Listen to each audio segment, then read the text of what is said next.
આપણી સંસ્કૃતિ, આપણા સંસ્કાર સદાય રહે આપણી સાથે. ભારતના મહાન ગ્રંથો અને કવિતાઓનો સંપૂર્ણ સંગ્રહ. સબસ્ક્રાઇબ કરો તિલક.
ભગવાન સૂર્યના પ્રકાશની પહેલી કિરણ જ્યારે ભારતની પવિત્ર ભૂમિને સ્પર્શે તો આખું વાતાવરણ પૂજાની ઘંટીઓ અને શંખનાદના પડઘાથી ખીલી જાય છે.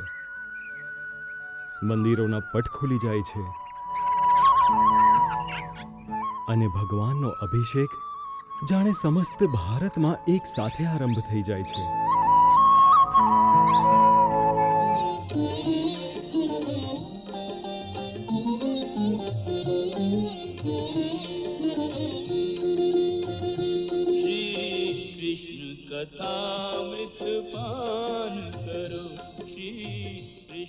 આ ભારત ભૂમિ દેવભૂમિ કહેવાય છે.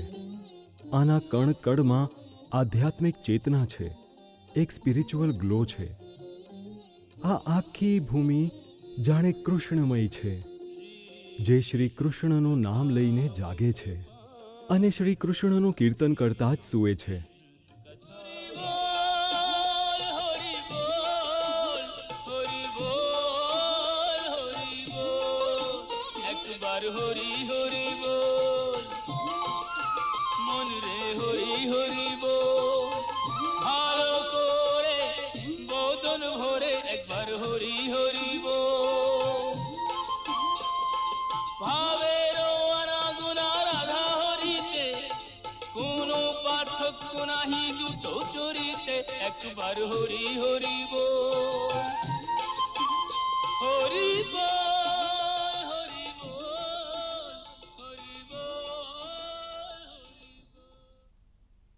નાના નાના ગામમાં પણ પ્રાતઃકાળે કોઈક ને કોઈક પંડિતજી બેસીને શ્રીમદ ભાગવત કથાનું ગાન કરી રહ્યા હોય છે. કૃષ્ણ કૃષ્ણ બોલો રે, રાધે કૃષ્ણ બોલો, કૃષ્ણ કૃષ્ણ બોલો રે, રાધે કૃષ્ણ બોલો, હરે કૃષ્ણ હરે કૃષ્ણ,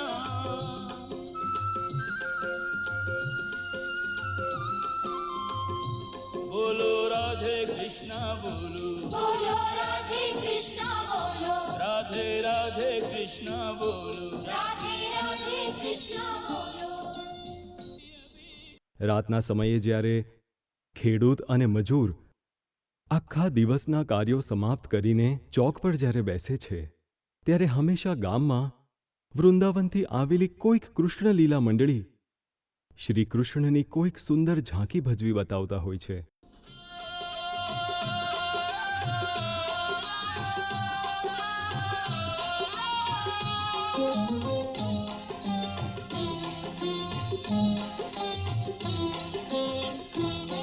जसोदा तेरे लाला ने माटी खाई, जसोदा तेरे लाला ने माटी खाई।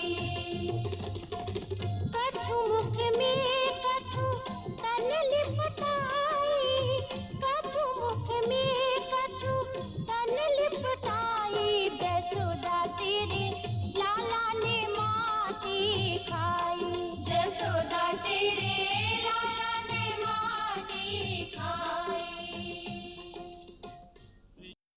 શ્રી કૃષ્ણ લીલાનો મુખ્ય આધાર બ્રહ્મ વૈવર્ત પુરાણ તથા શ્રીમદ ભાગવત મહાપુરાણ છે. શ્રીમદ ભાગવત મહાપુરાણની કથા કૃષ્ણ ભક્તિની એક ગંગા છે જે ઋષિઓએ આ ધરતી પર વહાવી અને જે આજ સુધી દેશના દરેક ભક્તના હૃદયમાં વહી રહી છે. ગંગા નદી તો માત્ર ધરતી પર વહી રહી છે, પરંતુ આ ભાગવતની ગંગા તો ઘરે ઘરે વહી રહી છે.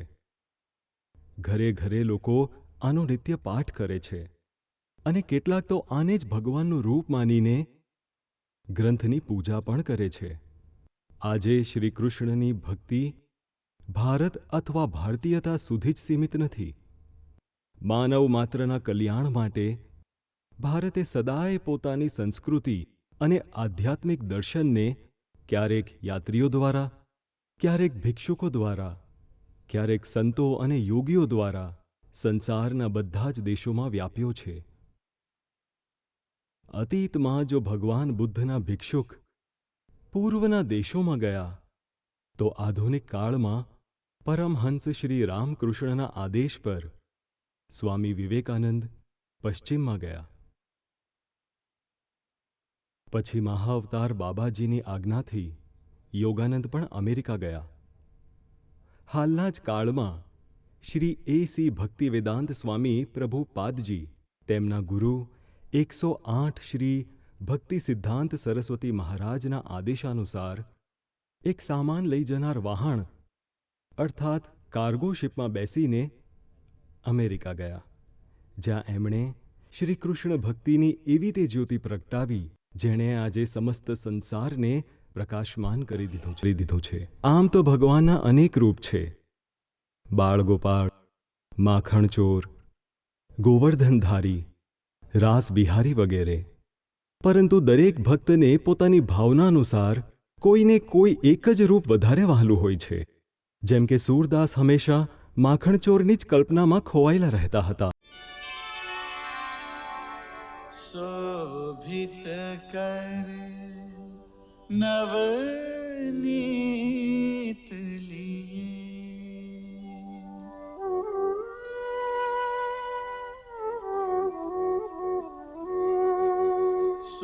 शोभित कर नवनीत लिए,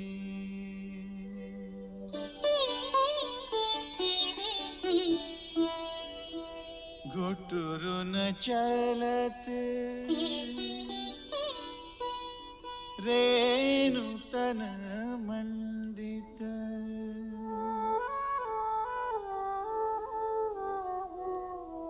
घुटुरु न चलत रेणु तन मंडित, मुख दधि लेप किए,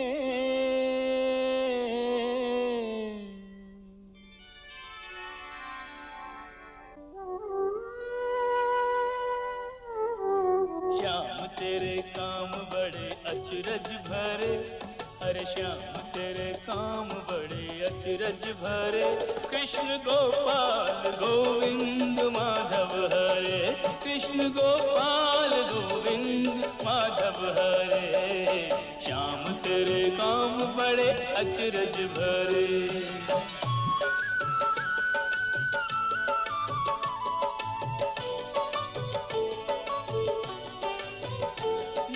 तू तो जन्म का चोर है, तेरी लीला का और न छोर है।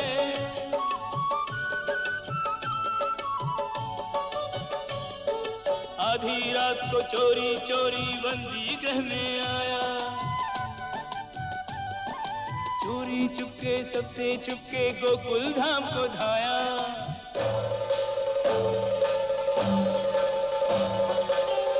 ही घर चोरी करके माखन तूने खाया, हो और फिर चोरी करना सारे ग्वालों को सिखलाया। अरे हो जमुना के तट पे सखियों के तूने चीर चुरा,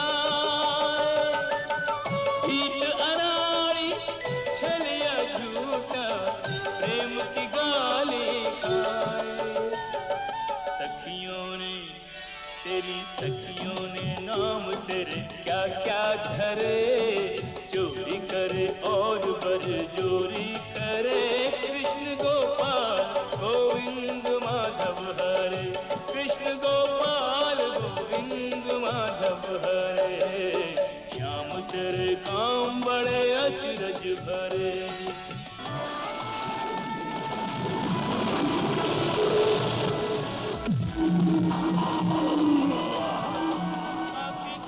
के भेजे सारे तूने एक एक कर संहारे,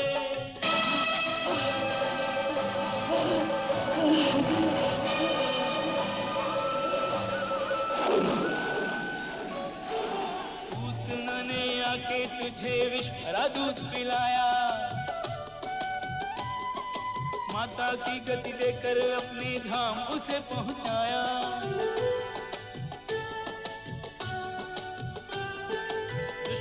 वर्ताया तो तिनके सा उसे उड़ाया,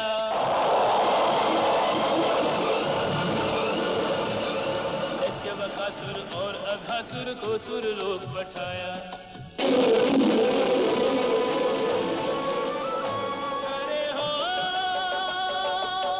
नाग कालिया को मत डाला, अन पे किया तूने नर्तन,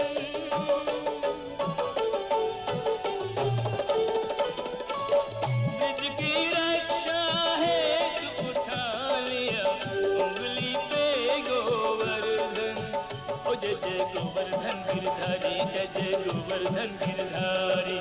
इंद्र और ब्रह्मा के मान भी हरे, इंद्र और ब्रह्मा के मान भी हरे, कृष्ण गोपाल गोविंद माधव हरे, कृष्ण गोपाल गोविंद माधव हरे, श्याम तेरे काम बड़े अचरज भरे, ओ मेरे श्याम तेरे काम बड़े अचरज भरे। ई बाल रूप में माखन लीला, भक्तों का हृदय रिझाने को, छछिया भर जाश पे नाच उठे, ममता का मोल चुकाने को, बरसाने वाली राधा से मन बांधा, रस बरसाने को, दो अमर प्रेमी धरती पे मिले, यहाँ प्रेम की ज्योत जगाने को।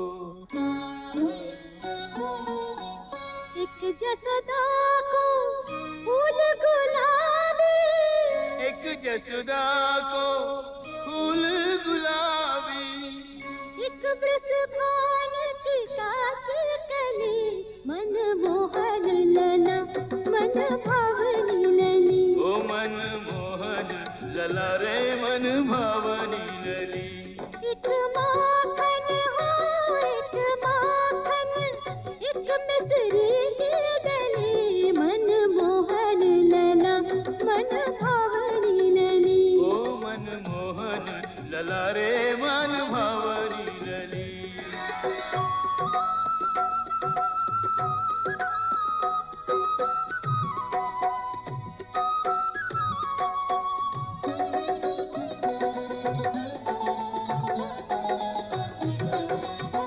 कोई न जाने कोई न बूझे कोई न जाने कोई न बूझे इनमें कब की प्रीत पले मन मोहन लला मन भावनी लली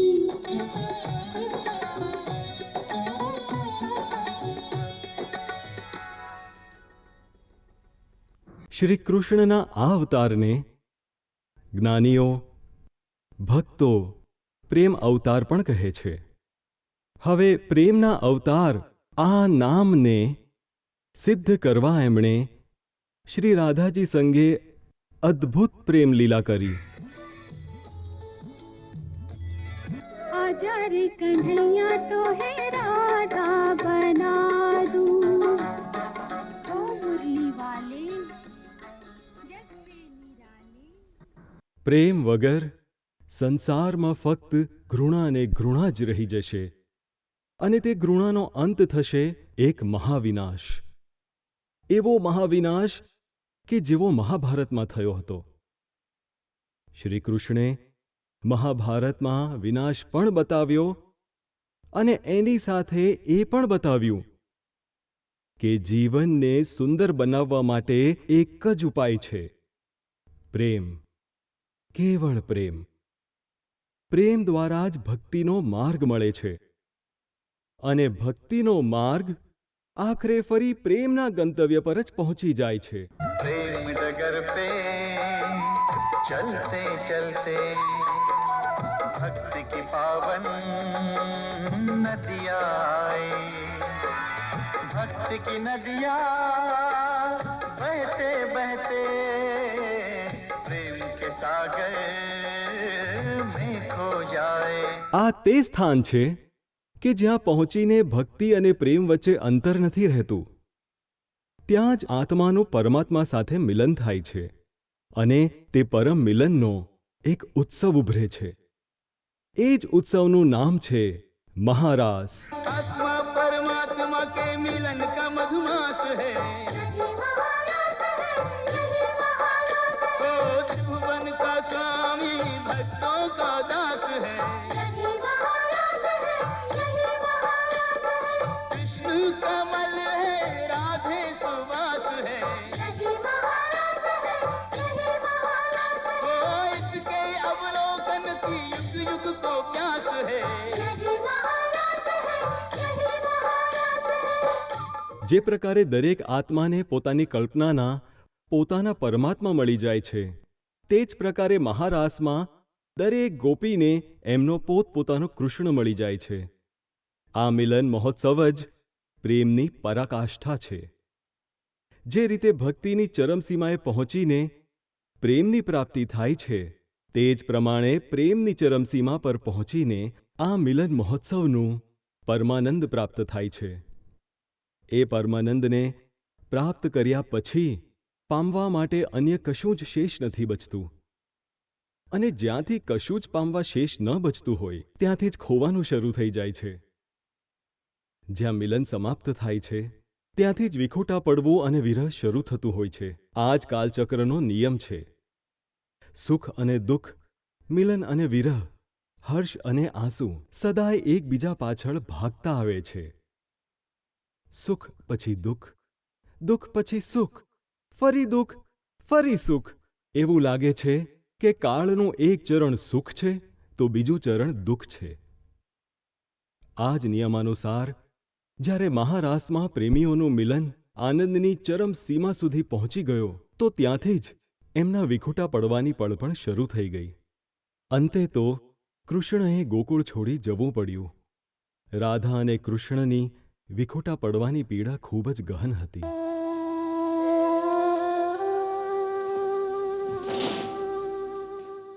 લે, હું આવી ગઈ. બોલ, શું કહેવું છે? કહેવું તો કશું જ નથી. બસ તારી પાસે જવા માટે વિદાય લેવા આવ્યો છું. આજ્ઞા લેવા આવ્યો છે કે પછી મારા પ્રાણ લેવા? રાધે, પ્રાણ તો આપણા બંનેનો એક જ છે, કેવળ શરીર બે છે. આ વિખૂટા પડવું તો માત્ર બે શરીરનું છે. પરંતુ જુદા થયા પછી આપણી શું દશા થશે એ વિચાર્યું છે તે? વિચાર્યું છે, પણ જે નિર્ધારિત થઈ ચૂક્યું છે એ લીલા તો આપણને કરવી જ પડશે.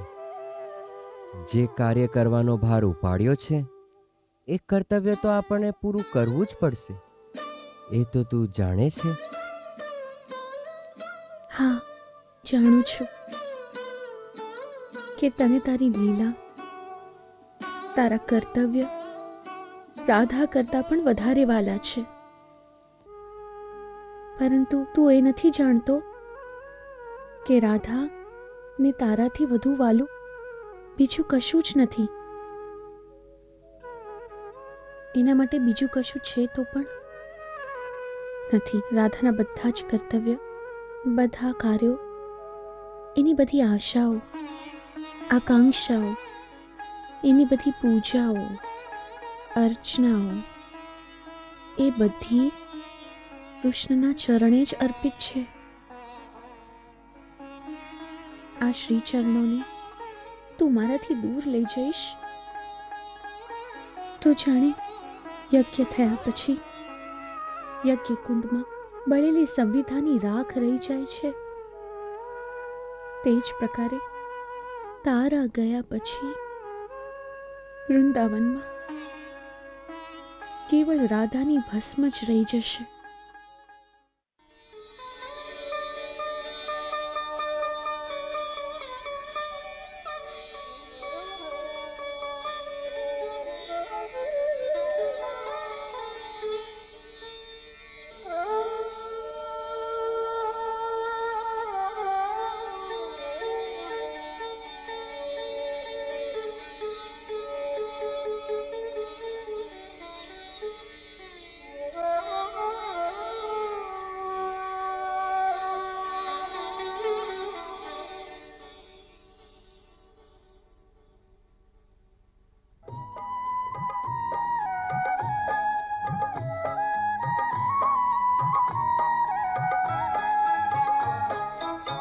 संग तुम्हारे जान सकूं मैं, तुमको रोक न पाऊं।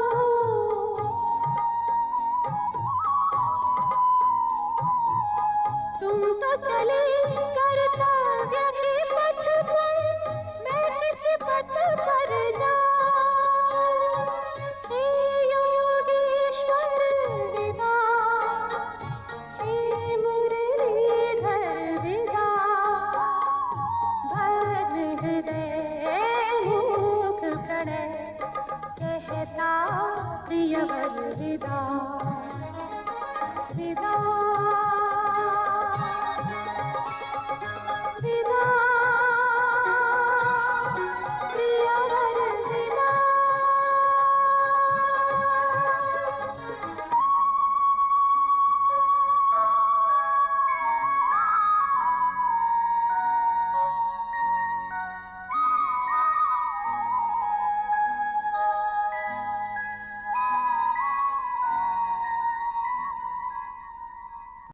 હવે અહીંથી શ્રી કૃષ્ણની કથામાં એક નવો વળાંક આવે છે, જેનો મુખ્ય ઉદ્દેશ્ય હશે ધર્મ સંસ્થાપન, જે એમણે ગીતામાં કહ્યું છે.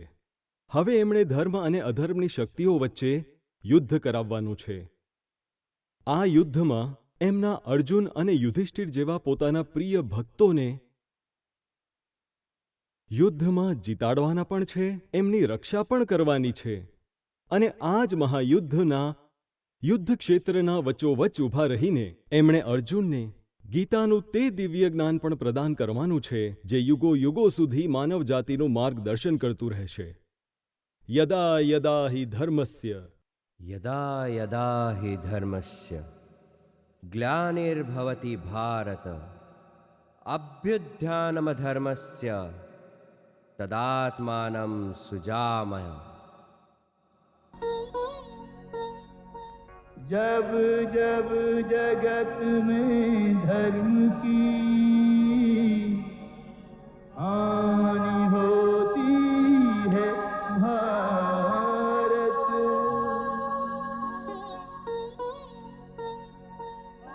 वृद्धि होती अधर्म की, तब स्वयं को प्रकट करूं.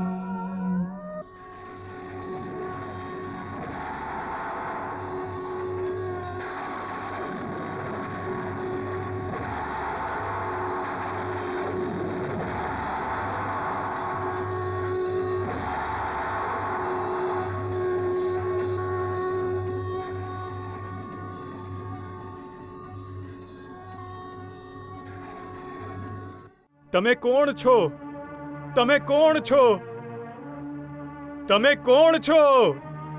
હે અર્જુન, તારા પર અનુગ્રહ કરીને હું મારું યોગ્ય શક્તિના પ્રભાવે મારા પરમ તેજમય અનાદિ અને અનંત રૂપનું દર્શન તને કરાવી રહ્યો છું. આ જે સીમા રહિત વિરાટ રૂપ તું જોઈ રહ્યો છે, આજ પહેલા મેં કોઈને નથી બતાવ્યું. આ જ ગીતા દ્વારા તેઓ કર્મયોગનું તે ગૂઢ રહસ્ય પણ બતાવશે કે કર્મણ્યેવાધિકારસ્તે મા ફલેષુ કદાચન. આ જ તે ગૂઢ મંત્ર છે કર્મયોગનો કે જેના દ્વારે માનવ એના જીવન અને એની મૃત્યુ બંનેને સુંદર બનાવી શકે છે. તેઓ કર્મની વ્યાખ્યા કરશે, ભક્તિની વ્યાખ્યા કરશે. તેઓ બતાવશે કે ભક્તિ જ અંતે મનુષ્યને કઈ રીતે ભગવાન સુધી લઈ જાય છે. સર્વધર્માણ પરિત્યજ્ય મામેકમ શરણમ વ્રજ. હે અર્જુન, સર્વધર્માન પારિત્યજ્ય મામેકમ શરણમ વ્રજ. અહમ ત્વામ સર્વ પાપેભ્યો મોક્ષિષ્યામિ મા શુચ. सब धर्मों के भेद भुला के एक मेरा शरणागत हो जा. मैं हर पाप से मुक्ति दूंगा, शोक न कर मेरी भक्ति में खो जा. शोक न कर मेरी भक्ति में खो जा.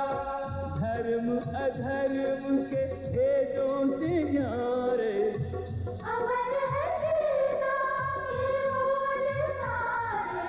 हे नाथ नारायण वासुदेव, श्री कृष्ण गोविंद हरे मुरारे. हे नाथ नारायण वासुदेव. हरे कृष्ण कृष्ण हरे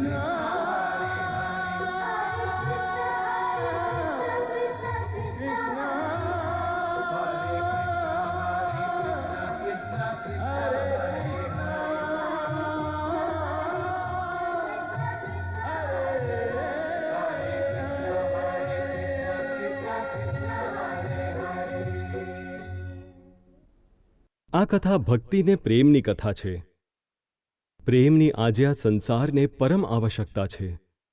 હિંસા અને ઘૃણાની આગમાં બળી રહ્યા પ્રાણી ભક્તિની આ પ્રેમરસ સુધામાં સ્નાન કરીને શાંતિ પ્રાપ્ત કરે અને આ પ્રસ્તુતિ માનવ સમાજ માટે કલ્યાણકારી થાય, આ જ અમારી શ્રી કૃષ્ણના ચરણોમાં પ્રાર્થના છે. શ્રીમદ ભાગવતની આ દિવ્ય કથા જે નારદજીએ સનત કુમારોના મુખે સાંભળી, એ જ અમર કૃષ્ણ કથાને આગળ જઈને સંસારીઓના કલ્યાણ માટે સૂતજીએ ફરી નૈમિષારણ્યમાં એકત્રિત થયેલ શૌનકાદિ ઋષિઓને પણ સંભળાવી. શ્રીમદ ભાગવતની આ કથા એટલે કળિયુગના આરંભમાં શ્રી મહામુનિ શુકના મુખારવિંદથી ત્યારે નીકળી જ્યારે તેમણે રાજા પરીક્ષિતને આ કથા માત્ર 1 સપ્તાહમાં એ સમયે સંભળાવી હતી જ્યારે એક ઋષિકુમારના શ્રાપના કારણે રાજા પરીક્ષિતના મૃત્યુને કેવળ 7 દિવસ રહ્યા હતા. હે પરમ પૂજ્ય સૂતજી, રાજા પરીક્ષિત તો બહુ જ ધર્માત્મા રાજા હતા. તેઓ મહાપ્રતાપી પાંડવોના પુત્ર અને વીર અભિમન્યુના પુત્ર હતા. તો આવા પુણ્યાત્મા રાજાને કોઈ ઋષિકુમારે શ્રાપ કેમ આપ્યો? શૌનિકજી, આ પણ કાળનું જ વિધાન છે કે મહારાજ પરીક્ષિત જેવા ધર્મપરાયણ અને પ્રતાપી રાજાને એક બાળકના શ્રાપનો દંડ ભોગવવો પડ્યો. પણ જ્યારે પરીક્ષિતને શ્રાપ મળ્યો ત્યારે ધરતી પર કળિયુગનું પદાર્પણ થઈ ગયું હતું.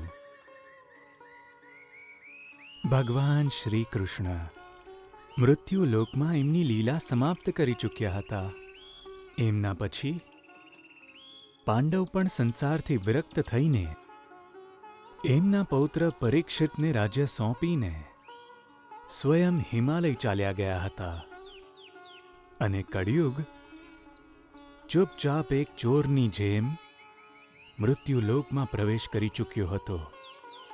એક દિવસ શિકાર કરતા કરતા મહારાજ પરીક્ષિત જંગલમાં ગયા.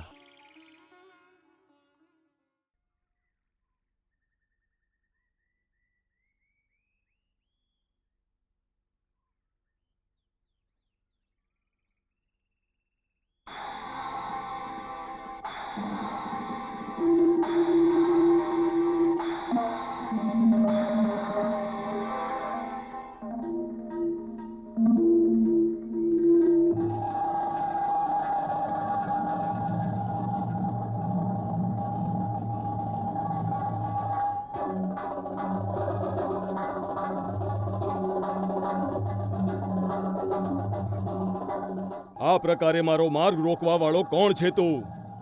મહારાજ પરીક્ષિત, હું કળિયુગ છું અને કાળની આજ્ઞાથી આ ધરતી પર ઉતર્યો છું. હવે હું તમારા રાજ્યમાં પ્રવેશ કરવાનો છું.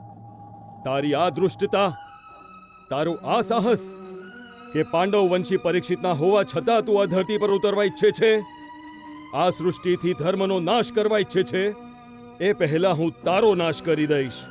રાજન, પ્રકૃતિના નિયમ અટળ છે. કાળની ગતિ કોઈ બાણથી નથી રોકાઈ શકતી. જેમ સતયુગના પશ્ચાત ત્રેતાયુગ આવ્યું, પછી ત્રેતાયુગ પશ્ચાત જે પ્રકારે દ્વાપર યુગનું આવવું કોઈ રોક ના શક્યું, એ જ પ્રમાણે દ્વાપર યુગ પશ્ચાત કળિયુગનું આવવું નિશ્ચિત છે. એટલા માટે જ્ઞાનીજન કાળની સાથે લડાઈ નથી કરતા. ભલે કળિયુગના આવવાનો સમય થઈ ગયો હોય તો પણ રાજા પરીક્ષિતના રહેતા એનું આગમન નહીં થઈ શકે. જો પરીક્ષિતનું રહેવું કાળની ગતિમાં અવરોધ થશે તો સંભવ છે કે પરીક્ષિતના ન રહેવાનો સમય આવી ગયો છે. એ વિધાતા જાણે, પણ વીર પુરુષ મૃત્યુના ભયથી તેમના સંકલ્પનો ત્યાગ નથી કરતા. તો હે કળિયુગ, તમે અમારા રાજ્યની સીમાની બહાર નીકળી જાઓ. રાજન, કાળ તો સર્વભૌમ છે. એ કોઈ સીમાને નથી માનતું. માનવું પડશે. અમારું બ્રહ્માવ્રત ધર્મ અને સત્યનું નિવાસસ્થાન છે. આ બ્રહ્માવ્રતની બહાર રહેવું પડશે તમારે. અન્યથા આજે વિધાતા પણ જોઈ લેશે કે મહારથી અર્જુનના પુત્ર, જેની ગર્ભમાં રક્ષા સ્વયં ભગવાન કૃષ્ણએ કરી હતી, એના બાણોમાં એટલી શક્તિ છે કે તે કળિયુગનો સમૂળ નાશ કરી શકે છે.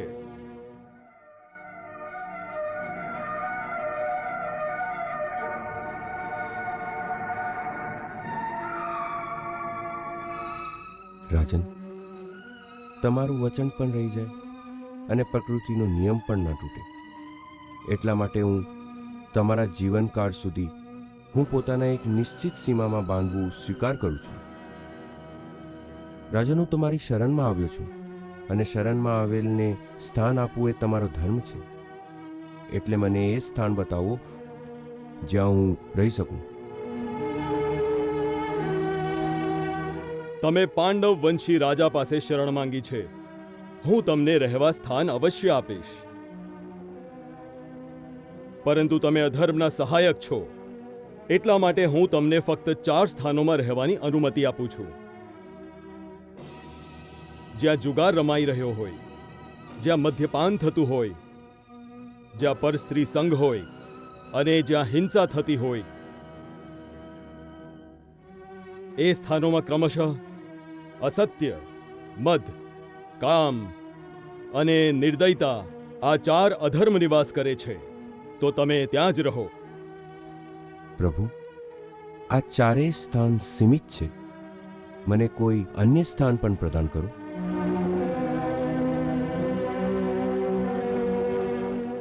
ભલે ત્યારે, કેમ કે ધનમાં રજોગુણનો વાસ છે, એટલે તમે સોનામાં પણ રહી શકો છો. જે આજ્ઞા પ્રભુ.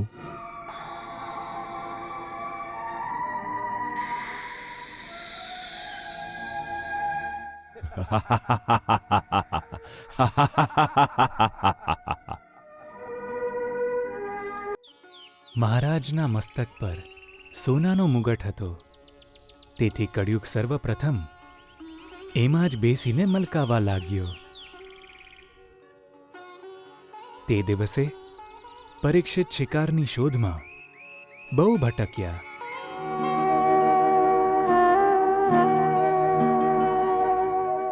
ભૂખ અને તરસના કારણે એમની પરિસ્થિતિ કપરી થઈ ગઈ હતી. સાંજના સમયે થાક્યા પાક્યા તેઓ શમીક ઋષિના આશ્રમમાં પહોંચ્યા.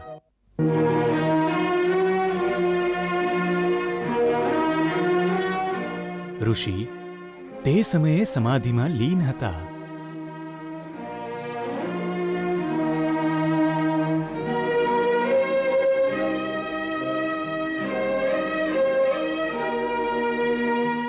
મને તરસ લાગી છે. મને પાણી જોઈએ છે.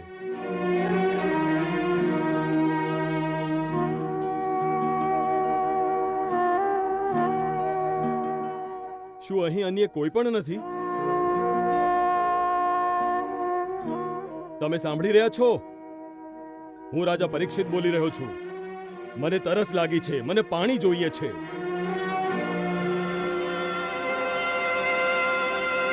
તમને સંભળાઈ નથી રહ્યું કે?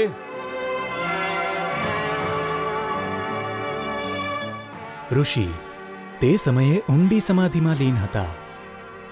રાજાએ 2-3 વાર પાણી માંગ્યું, પરંતુ ઋષિની સમાધિ કંઈ તૂટી નહીં. રાજમુગટમાં બેસેલ કળિયુગની પ્રેરણાથી એમની સાત્વિક બુદ્ધિ ભ્રષ્ટ થઈ ગઈ. આ કોઈ પાખંડી છે. ખોટે ખોટી સમાધિનો ઢોંગ કરીને પોતાનો પ્રભાવ બતાવવા ઈચ્છે છે. રાજાનું સ્વાગત નથી, આસન નથી, પાણી પણ નથી પૂછ્યું. આ જ સમયે આ દુષ્ટનો વધ કરી દેવો જોઈએ. અવશ્ય આ દંડનો અધિકારી છે.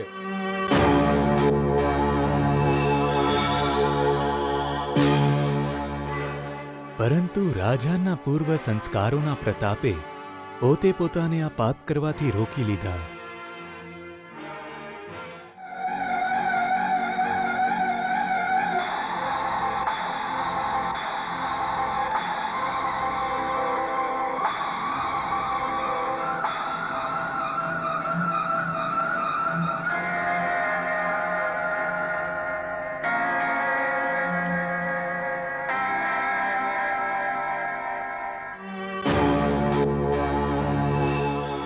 ક્રોધવશ એમણે એક મરેલો સર્પ મહર્ષિ શમીકના ગળામાં નાખી દીધો.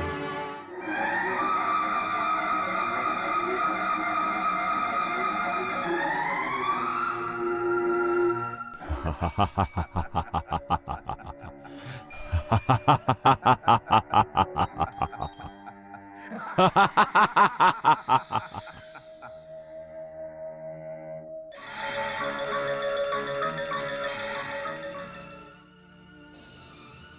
શમિક મુનિના પુત્ર શૃંગી ખૂબ જ તેજસ્વી બાળક હતો.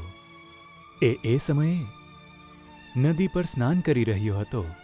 બીજા ઋષિકુમારોએ ત્યાં જઈને એને આખો વૃત્તાંત સંભળાવ્યો કે કયા પ્રકારે એક રાજાએ તેના પિતાનો તિરસ્કાર કર્યો છે.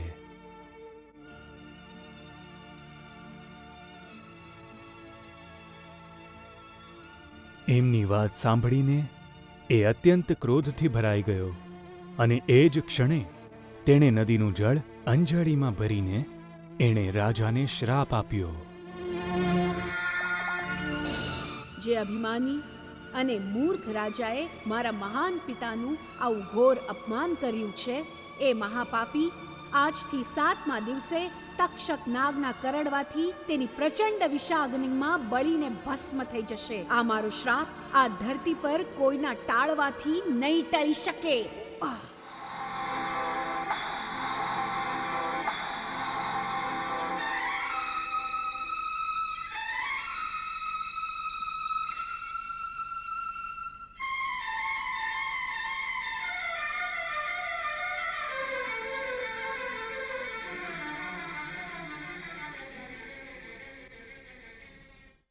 આ રમૂજ મારી સાથે કોણે કરી?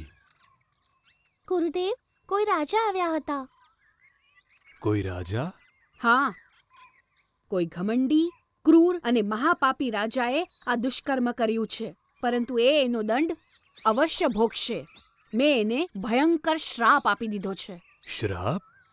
હા પિતાશ્રી, જે તમારું અપમાન કરશે તે એ પાપનું દંડ અવશ્ય પામશે.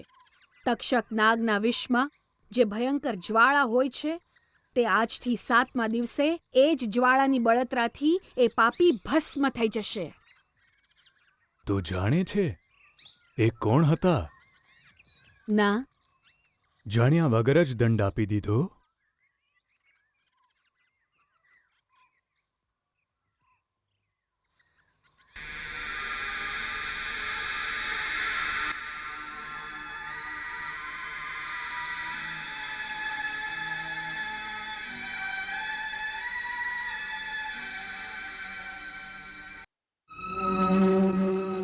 વત્સ, તે મોટો અનર્થ કરી નાખ્યો છે. એક બહુ જ યશસ્વી ધર્મધુરંધર સમ્રાટને એક નાનકડી ભૂલ માટે આટલો ભયાનક શ્રાપ આપી દીધો.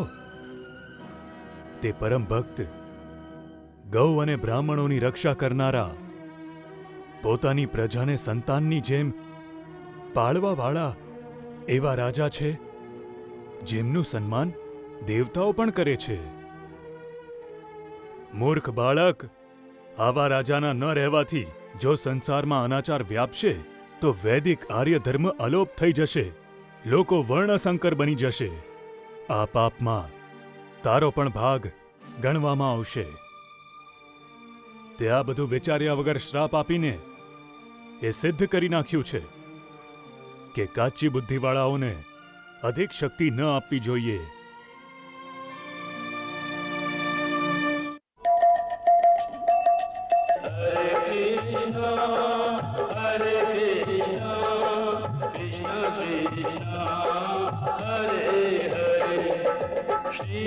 श्रीकृष्णचरितं गुणानुवादं तत्प्रेरणा अहं करोमि मम भावगीतं हृदयस्य प्रीतं त्वत्पद्मपादे समर्पयामि.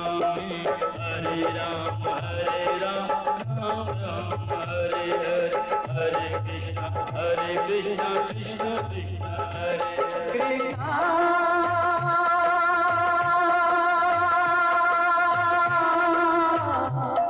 कृष्णा